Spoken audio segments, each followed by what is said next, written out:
الحمد لله رب العالمين والصلاة والسلام على أشرف الأنبياء والمرسلين نبينا محمد وعلى آله وأصحابه أجمعين وعلى من تبعه بإحسان إلى يوم الدين أما بعد. கண்ணியமிக்க சகோதர சகோதரிகளே, இந்த வகுப்பில் நாம் இன்ஷா அல்லாஹ் இஸ்லாம் ஒரு அமைதியை போதிக்கும் மார்க்கம், இஸ்லாம் தீவிரவாதத்தை போதிக்கும் மார்க்கம் ஒருபோதும் அல்ல என்பதை குறித்து நாம் இன்ஷா அல்லாஹ் சில விஷயங்களை பார்ப்போம். அன்பானவர்களே, அல்லாஹ் சுப்ஹானஹு வ தஆலா நமக்கு இந்த இஸ்லாமிய மார்க்கத்தை சத்திய மார்க்கமாக, வாழ்க்கை நெறியாக வழங்கியிருக்கிறான். இது இறைவனால் வழங்கப்பட்ட மார்க்கமாக இருக்க, எப்படி இந்த மார்க்கம் மக்களுக்கு அநீதியை, அக்கிரமத்தை, அநியாயத்தை, தீவிரவாதத்தை போதிக்கும் என்பதை நாம் சிந்தித்து பார்க்க வேண்டும். இறைவனால் வழங்கப்பட்ட மார்க்கம் ஒருபோதும் இத்தகைய விஷயங்களை நமக்கு போதிக்காது. மாறாக இந்த இஸ்லாமிய மார்க்கம் நமக்கு அமைதியை, இரக்கம் காட்டுவது, உதவி செய்வது, அருள் கருணை காட்டுவது, பரஸ்பரமாக இருப்பது, மனிதர்கள் யாவருக்கும் நலம் நாடுவது போன்ற அம்சங்களை தான் சொல்லித்தரக்கூடிய மார்க்கமாக இருக்கிறது. அன்பானவர்களே, இஸ்லாம் இத்தகைய ஒரு மார்க்கம் தான் என்பதற்கு எடுத்துக்காட்டாக சில விஷயங்களை நாம் இன்ஷா அல்லாஹ் பார்க்கலாம். அன்பானவர்களே, அடிப்படையா இஸ்லாம் அமைதியை, மனிதர்களுக்கு அமைதியை விரும்புகிறது என்பதற்கு எடுத்துக்காட்டாக பாருங்கள். அல்லாஹ் சுப்ஹானஹு வ தஆலா குர்ஆனிலே குரைஷ் என்கிற அத்தியாயத்தில் மனிதர்களுக்கு அமைதியான ஒரு வாழ்க்கையை அமைத்து தருவதை அவன் நமக்கு செய்த மிகப்பெரிய ஒரு அருள் என்பதாக, மிகப்பெரிய ஒரு அருட்கொடை என்பதாக சொல்கிறான். ஆக அல்லாஹ் சுப்ஹானஹு வ தஆலா அந்த குரைஷ் என்கிற அத்தியாயத்தில் சொல்கிறான், அல்லதி அத்அமஹும் மின் ஜூஅ் வ ஆமனஹும் மின் ஹௌஃப். அவன்தான் உங்களுக்கு பசியின் பொழுது பசியை விட்டு உணவளித்தான், அதே போல பயத்தை விட்டு உங்களுக்கு அபயம் அளித்தான், அமைதியை கொடுத்தான். அன்பானவர்களே, பயத்தை விட்டு அபயமான, பாதுகாப்பான ஒரு அமைதியான சூழலை அமைத்து தருவது இறைவன் நமக்கு செய்யக்கூடிய மிகப்பெரிய ஒரு அருட்கொடை என்பதை இந்த வசனம் நமக்கு உணர்த்துகிறது. ஆகவேதான் அன்பானவர்களே, இப்ராஹிம் அலைஹிஸ்ஸலாம் என்கிற அந்த தூதர், அவர் தன்னுடைய அடுத்தடுத்து வரக்கூடிய சந்ததிகளுக்காக அல்லாஹ்விடத்திலே பிரார்த்தனை செய்கிறார். அவர் பிரார்த்தனை செய்யும் பொழுது அவர்கள் பிரத்யேகமாக கேட்கக்கூடிய விஷயம் என்ன? ரப்பி ஜஅல் ஹாதல் பலத ஆமினா. என் இறைவா, யா அல்லாஹ், என்னுடைய சந்ததி, என்னுடைய பிள்ளைகள் வாழக்கூடிய இந்த ஊரை, இந்த நகரத்தை அபயம் அளிக்கும், அமைதி தரும் ஒரு ஊராக, அமைதி பூங்காவாக ஆக்கிவிடு யா அல்லாஹ் என்று தன்னுடைய சந்ததிகளின் அமைதியான வாழ்க்கைக்காக வேண்டி அவர்கள் பிரார்த்தனை செய்வதாக அல்லாஹ் குர்ஆனிலே பதிவு செய்கிறான். அன்பானவர்களே, அமைதி என்பது மிக மிக அவசியம் என்பதை குர்ஆன் நமக்கு உணர்த்துகிறது.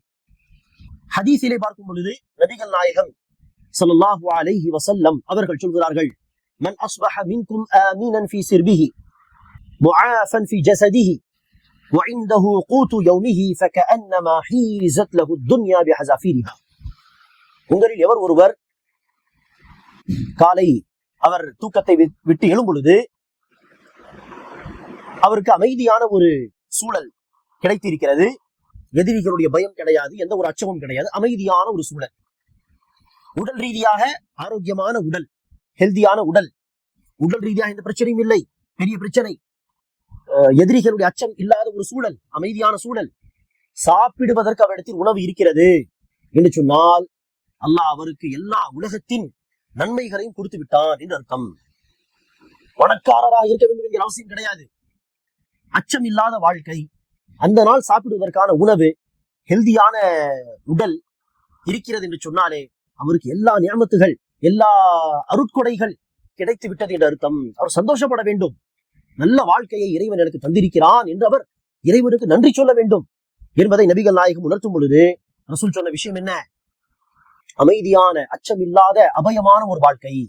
அன்பார்வர்களே, குர்ஆன் மற்றும் ஹதீஸ் நமக்கு, இஸ்லாம் நமக்கு சொல்கிறது பாதுகாப்பான வாழ்க்கை எவ்வளவு முக்கியமானது. பாதுகாப்பான, அச்சமில்லாத, எதிரிகளுடைய பயம் இல்லாத ஒரு வாழ்க்கை என்பது எவ்வளவு மிகப்பெரிய ஒரு அருட்கொடை, இறைவன் நமக்கு செய்யக்கூடிய மிகப்பெரிய ஒரு நிஅமத் என்பதை இஸ்லாம் நமக்கு சொல்கிறது. அன்பானவர்களே,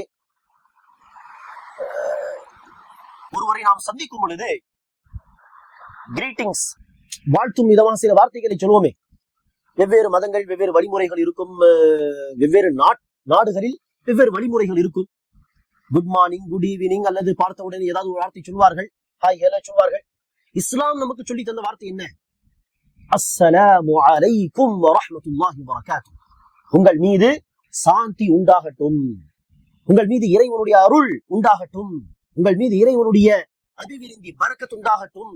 பாருங்கள், பிறரை சந்திக்கும் பொழுதே எல்லோருக்கும் சாந்தி சமாதானமான ஒரு நிலை ஏற்பட வேண்டும் என்று இறைவனிடத்தில் வேண்டும் விதமாக தான் இஸ்லாம் நமக்கு வாழ்த்துக்கள், கிரீட்டிங்ஸ் சொல்லி தருகிறது. இஸ்லாம் அடிப்படையில் நமக்கு அமைதியை விரும்பக்கூடிய ஒரு மார்க்கமாக இருக்கிறது என்பதற்கு இது சில எடுத்துக்காட்டுகள். இந்த அமைதியை சீர்குலைக்கும் விதமாக, கெடுக்கும் விதமாக ஒரு முஸ்லிம் என்ன செய்யக்கூடாது? எந்த ஒரு காரியத்திலும் ஈடுபடக்கூடாது என்று இஸ்லாம் சொல்கிறது. ஆகவேதான் அன்பார்வர்களே, அல்லாஹ் சுப்ஹானஹு வ தஆலா குர்ஆனிலே சொல்கிறான், மன் கதல நஃப்ஸன் பிகைரி நஃப்ஸின் அவ் ஃபஸாதின் ஃபில் அர்ض் ஃபகஅன்னமா கதல الناس ஜமீஆ. இது 5வது அத்தியாயத்தின் 32வது வசனம்.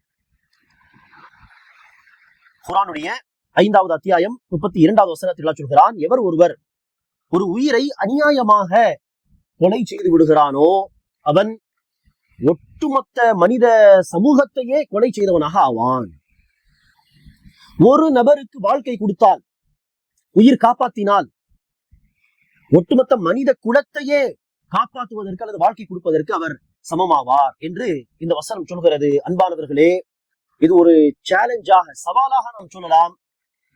உலகத்தில் உள்ள யாருமே, எந்த மதமாக இருந்தாலும் சரி, அமைதியை போதிக்கக்கூடிய, கொலை கொள்ளை சண்டை சச்சரவு இந்த தீவிரவாதம் எல்லாம் செய்யக்கூடாது என்று சொல்லக்கூடிய யாராக இருந்தாலும் சரி, அவர்கள் இதைவிட ஸ்ட்ராங்கான, இதைவிட பெரிய ஒரு கூற்றை, ஸ்டேட்மெண்ட்டை கொண்டு வர முடியாது. அமைதியை போதிக்கக்கூடிய இந்த வார்த்தையை விட பெரிய வார்த்தை யாருமே கொண்டு வர முடியாது. அல்லாஹ்வுடைய இந்த வார்த்தையை விட ஒரு உயிரை கொலை செய்தால் ஒட்டுமொத்த மனித குலத்தையே கொலை செய்வதற்கு சமம். சாதாரண குற்றம் அல்ல அது. அதே நேரத்தில் ஒருவரை காப்பாற்றினால் அது மனித குலத்தையே காப்பாற்றுவதற்கு சமம் என்று இந்த அமைதியை சீர்குலைக்கும் விதமாக கொலை போன்ற விஷயங்களை செய்யக்கூடாது என்பதை இந்த வசனம் நமக்கு உணர்த்துகிறது.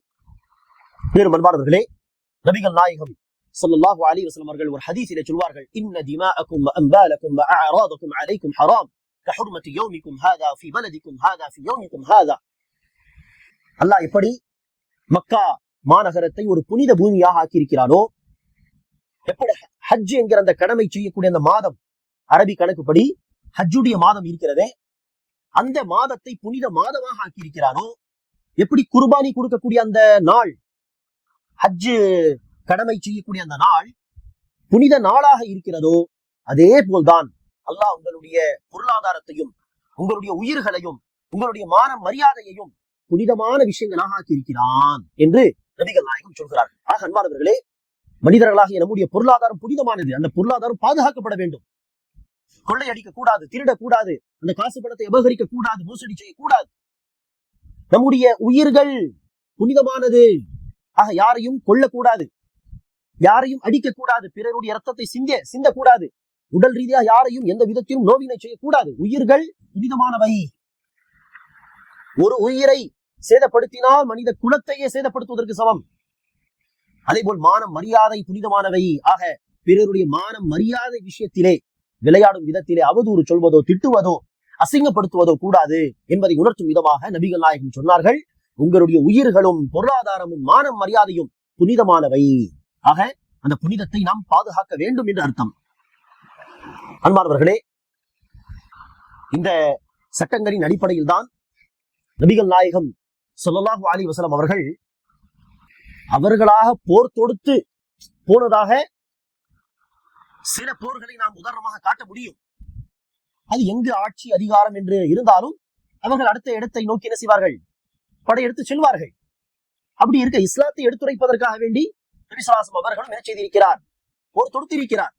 எல்லா அரசர்களும் எல்லா நாட்டு மக்களும் இது செய்வது உண்டுதான்.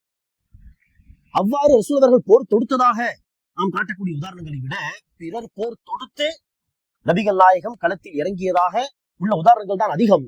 அவ்வாறு போர் புரிய வேண்டிய ஒரு தருணம் வந்தால் நபிகள் நாயகம் போர் வீரர்களுக்கு தன்னுடைய தோழர்களுக்கு அடிக்கடி ஒவ்வொரு போரிலும் தரக்கூடிய கைட்லைன்ஸ் வழிகாட்டுதல் என்னவென்றால், பெண்களை கொல்லக்கூடாது, பெண்கள் இடையில் ஏதாவது வந்தாலும் கொல்லக்கூடாது, முதியவர்களை கொல்லக்கூடாது, சிறுவர்களை தாக்கக்கூடாது, மரங்களை வெட்டக்கூடாது, எதிரியை களத்தில் சந்திக்கும் எதிரியை களத்தில் சந்திக்காத மக்களை கொல்லவே கூடாது, களத்தில் சந்திக்கும் ஒரு எதிரியை கொலை செய்தாலும் அந்த காலத்திலே கொலை செய்யும் பொழுது மூக்கு காது இதெல்லாம் அறுத்து விடுவார்கள் கோபத்திலே. இப்படியெல்லாம் செய்யக்கூடாது என்றெல்லாம் ரசூல் அவர்கள் வழிகாட்டுதல் தருவார்கள்.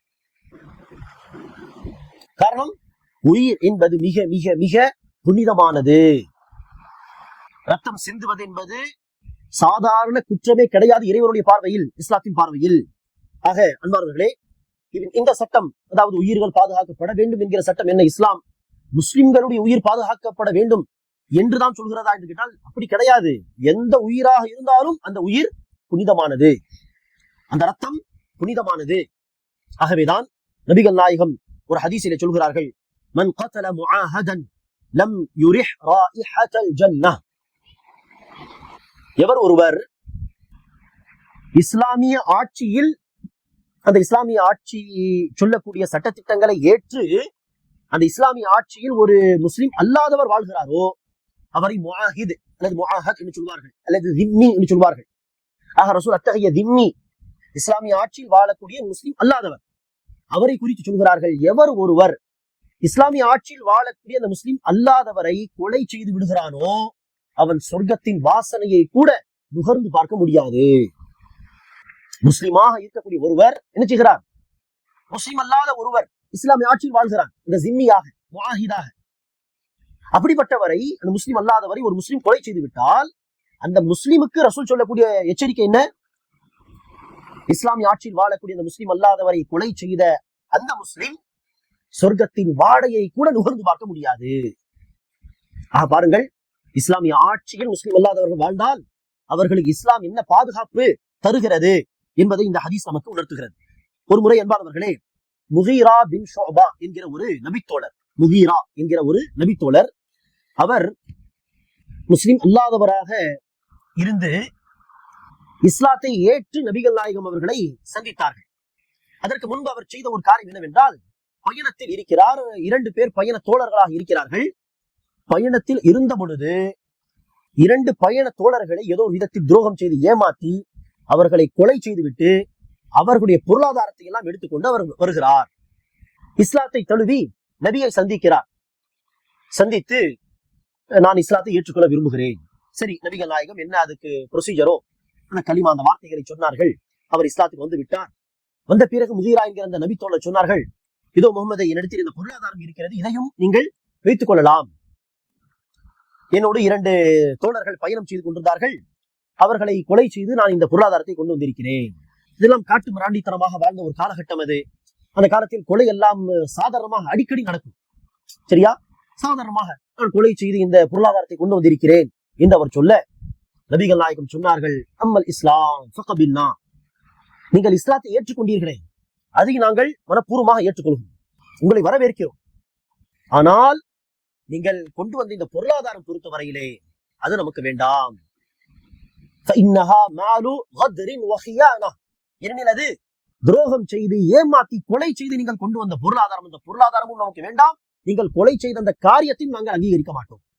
இஸ்லாமா, நீங்கள் ஏற்றுக்கொண்ட இஸ்லாம், அதை நாங்கள் ஏற்றுக்கொள்கிறோம், வரவேற்கிறோம், நீங்களும் நம்முடைய ஒரு தோழர். ஆனால் நீங்கள் கொலை செய்ததோ, துரோகம் செய்த அந்த பொருளாதாரத்தை அபகரித்ததோ, அந்த பொருளாதாரத்தை கொண்டு வந்ததோ, இது நமக்கு வேண்டாம் என்று நபிகள் நாயகம் ஸல்லல்லாஹு அலைஹி வஸல்லம் அவர்கள் அவர்கள் கொலை செய்ததையும் துரோகம் செய்து இவ்வாறு அந்த பொருளாதாரம் கொண்டு வந்ததையும் எப்படி எதிர்க்கிறார்கள், அது தவறு என்பதை அந்த புதிதாக இஸ்லாத்தை தழுவிய அந்த நபி தோழருக்கு சுட்டி காட்டுகிறார்கள் என்பதை பாருங்கள்.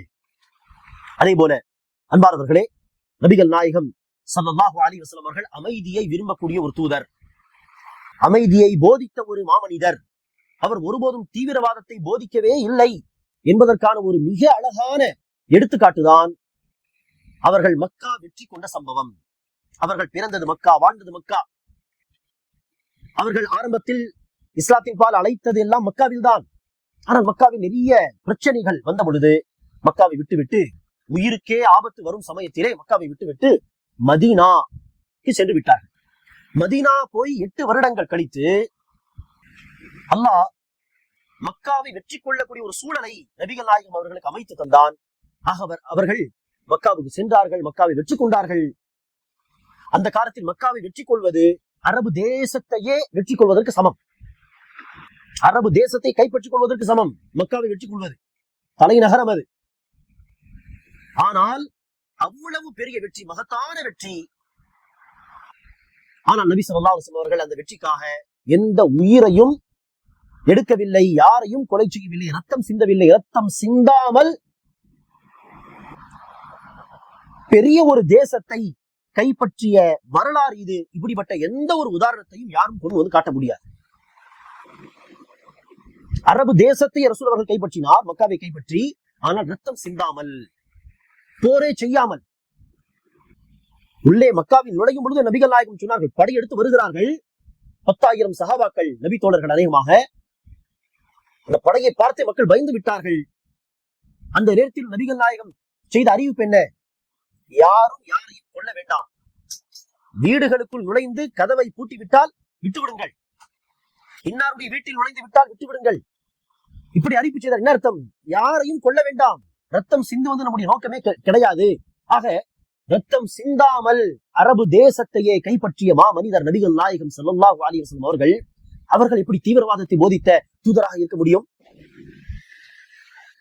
ஆக அன்பார்ந்தவர்களே, நபிகள் நாயகம் ஸல்லல்லாஹு அலைஹி வஸல்லம் அவர்கள் அமைதியை விரும்பிய ஒரு தூதர், அமைதியை போதித்த ஒரு தூதர்.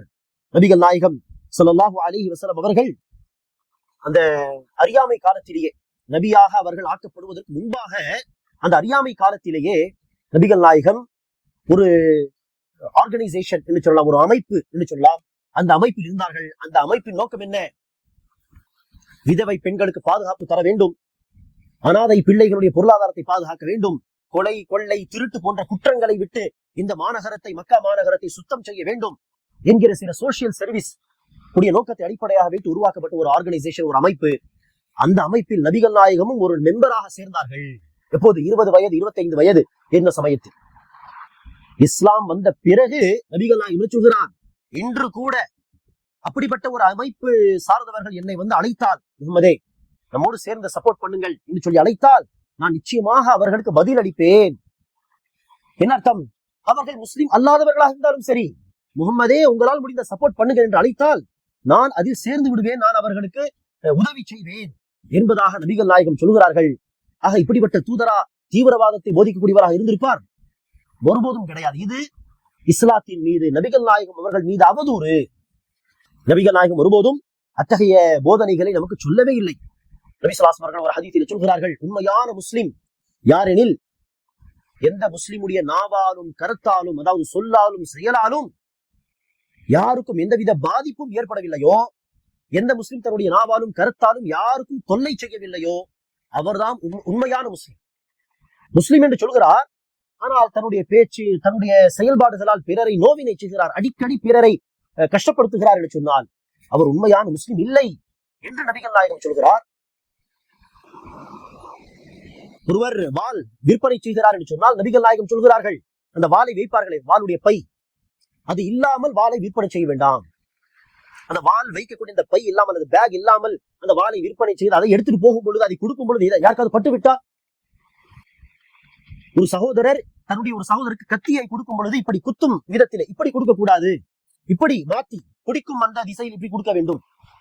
இந்த அதே போல ஒரு ஈட்டி அல்லது வாளை எடுத்து போனால், கத்தி எடுத்து போனால் பிறரை தாக்கும் விதத்தில் அதை எடுத்து போக வேண்டாம், பாதுகாப்பாக அதை எடுத்து போக வேண்டும் கடை வீதியில் நடந்து போகும் பொழுது என்கிற சட்டங்கள் வரை, ஒழுக்கங்கள் வரை நபிகள் நாயகம் நமக்கு சொல்லி தந்திருக்கிறார்.